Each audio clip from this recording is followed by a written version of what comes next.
Flashback to a few months earlier, Kazuki explains that Miri came to live with him and Rei during a job they worked on the previous Christmas. He and Rei are roommates, and they both don't seem particularly happy with their life. Kazuki scolds Rei for bringing home a cat when he's barely able to take care of himself but is surprised to see Rei has already bought the cat supplies. Still, he doesn't approve of Kazuki bringing home a stray cat and plans to take the cat back outside to where it is from. On his way out, Rei insults Kazuki, calling him a couch crasher, and Kazuki returns the favor by calling Rei a shut-in. At dinner, it's clear Rei is still upset about the cat. Kazuki tries to reason with him, as their jobs are too unpredictable for those kinds of responsibilities. They could anger someone and end up dead at any time, or worse, bad things could happen to people they bring into their lives. While Kazuki talking, he got a flashback of him and a pregnant woman. After that, he bans Rei from bringing home any more stray cats before tossing him the papers containing their next target. Later Kazuki meets with his friend Kyutaro at the cafe where he works. He asks Kyutaro to make him a hotel ID for his mission and receives payment from the last mission. Kyutaro seems to be the middleman between them and their clients. A young girl rides a train alone. Once off, she runs around the city, talking with strangers, and she seems to try to find someone. Kazuki explains their latest target is the major broker in a human trafficking organization. They know he's holding a lavish Christmas party in a hotel ballroom and plan to sneak in by pretending to bring the cake in. The guards did not believe him at first, but after hearing the voice of his boss's wife say to let them in quickly, they quickly open the way. It is revealed that the voice of the boss's wife actually comes from the voice changer that Kyutaro used. As Kazuki got into the elevator to deliver the cake, Miri spots the cake and eagerly runs in behind him.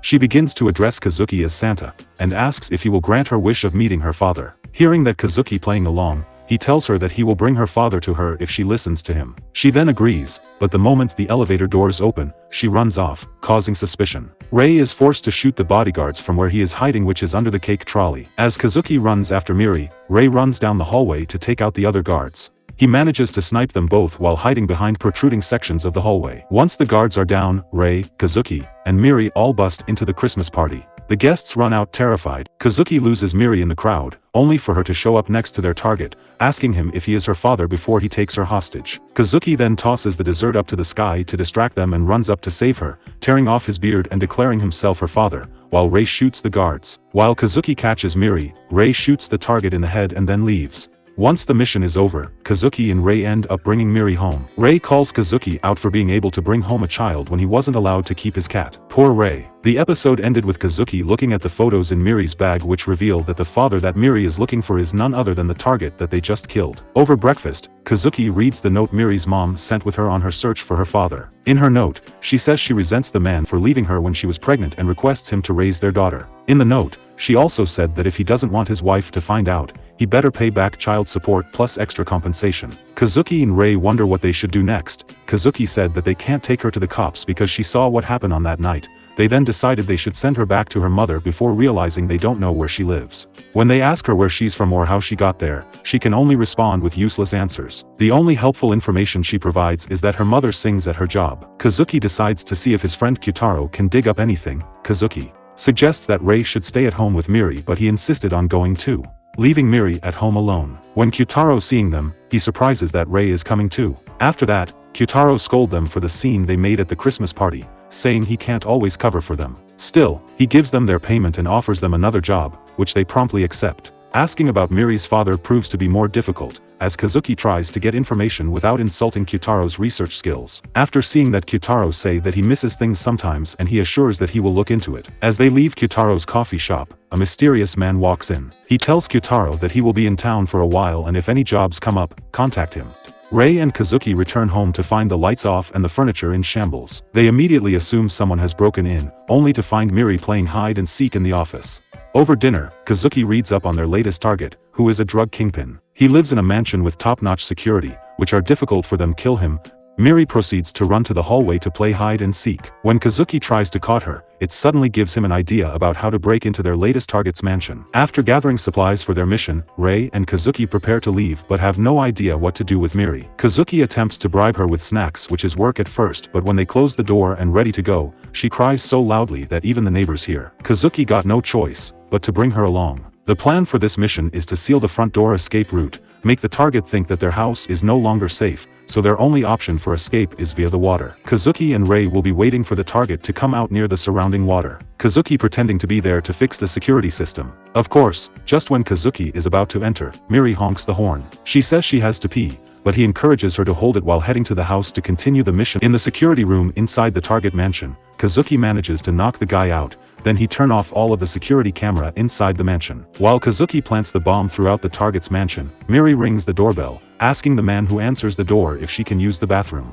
He allows it, and everything is fine until she sees Kazuki in the living room, drawing attention to him. Seeing that Kazuki isn't at his post, the man begins to chase after Kazuki, who begins chasing after Miri when she runs away to start a game of hide and seek. He finally catches her when she runs into the target's room, but they are immediately surrounded by security. Just when things look bad, Rei outside shooting at them from the backyard. Kazuki shields Miri and runs as Rei engages the security in a gunfight. They escape on a speedboat as Kazuki scolds them both. He tells Rei that he makes it flashy again and tell Miri that she ruins his plan. Miri replies she's sorry. Kazuki then says that she could get herself killed and that make him scared. Upon hearing that, Miri smile brightly and say got it, Papa. Kazuki tells her that to stop calling him Papa outside the house, but Miri still respond, got it Papa. Back at home, both men realize they can no longer continue to go on jobs with Miri. When they talking, Kyutaro calls and telling them they are off the mission while also revealing that he found the information on Miri's mother that they were looking for. The episode ends with Ajino taking out the target instead. Rei being woken up from what appears to be a bad dream and flashback to eat breakfast.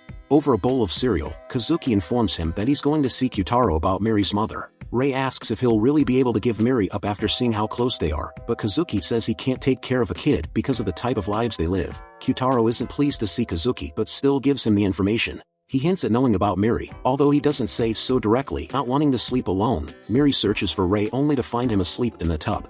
He says he sleeps there in case of ambush, and Miri insists on joining him so that she won't be scared alone. She tries forcing Rei to smile, but he says he wasn't brought up that way until she finally falls asleep in the tub. The next day, Kazuki and Rei drive Miri back to her mother. Again, Rei asks if he's sure, and Kazuki assures him this is the right thing to do. Still, when they get to the correct city, Kazuki goes ahead to check out the mother's place of work first, leaving Rei and Miri alone in the car. He finds her practicing inside a club, and as he goes to ask about Miri, they're both attacked by her boyfriend/bar manager. Kazuki easily gets the upper hand, causing the man to run out of the bar. This upsets Miri's mother, but she offers to treat the cut on Kazuki's face anyway. Miri forces Rei to take her to a nearby park, forcing him to play with her. He asks her why she insists on referring to Kazuki as Papa and not her real father, but she replies that a Papa is the person who saves you when you're in trouble.